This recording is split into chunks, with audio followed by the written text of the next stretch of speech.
Hello, എല്ലാവരും സുഖമായിരിക്കുന്നല്ലോ അല്ലേ? അങ്ങനെ എത്ര പെട്ടെന്നല്ലേ ഒരു വർഷം കടന്നു പോയത്. സമയം പോകുന്നത് അറിഞ്ഞതേ ഇല്ല. പുതുവർഷത്തിൽ എല്ലാവരും പുതിയ തീരുമാനങ്ങളൊക്കെ എടുത്തോ?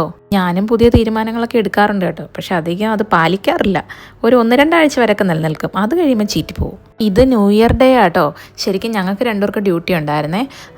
പക്ഷേ ഉണ്ടല്ലോ, എന്നത്തെയും പോലെയല്ല, ഇന്ന് ട്രാഫിക്ക് ഭയങ്കര കുറവായിരുന്നു. അതുകൊണ്ട് രാവിലെ ഞങ്ങൾ 7 മണിയൊക്കെ ആയിട്ടാണ് വീട്ടിൽ നിന്ന് പോയത് കേട്ടോ. അതുകൊണ്ട് അത്യാവശ്യം ഉറങ്ങാനൊക്കെ പറ്റി. ഈവനിങ് ആയാലും ഞങ്ങൾ പെട്ടെന്ന് തന്നെ തിരിച്ചെത്തി കേട്ടോ. ഞങ്ങൾ 5:30 ഇറങ്ങി ഏകദേശം ഒരു 6:15 ആയപ്പോൾ വീട്ടിൽ വന്നു. എന്നാലും ഇത്തവണ ഞാനും ഒരു തീരുമാനം എടുത്തിട്ടുണ്ട് കേട്ടോ. എന്താണെന്നറിയുമോ, നമുക്ക് വർക്ക് പ്രഷർ ഉണ്ടല്ലോ, ഡ്യൂട്ടിയുടെ ഇടയിലുള്ള പ്രഷറൊക്കെ ഞാൻ തിരിച്ച് വീട്ടിൽ വരുന്ന സമയത്തുണ്ടല്ലോ, കുട്ടികൾ ചെറിയ കാര്യത്തിന് എന്നോട് വഴക്കുണ്ടാക്കി കഴിഞ്ഞാൽ ഞാൻ അവരോട് ഭയങ്കരമായിട്ട് ദേഷ്യപ്പെടും കേട്ടോ. കാരണം അത് നമ്മുടെ ഡ്യൂട്ടിയിലുള്ള പ്രഷറിൻ്റെ ഒരു ആഫ്റ്റർ എഫക്റ്റ് ആണേ.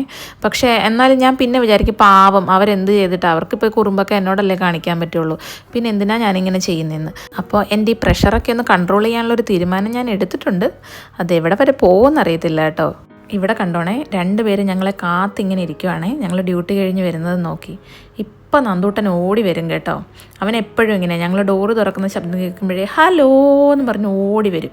ഇന്ന് ഞങ്ങൾ കുറച്ച് നേരത്തെ വന്നതുകൊണ്ടുണ്ടല്ലോ, കുറച്ച് നേരം കുഞ്ഞുങ്ങളോട് സ്പെൻഡ് ചെയ്യാനുള്ള ടൈം കിട്ടും.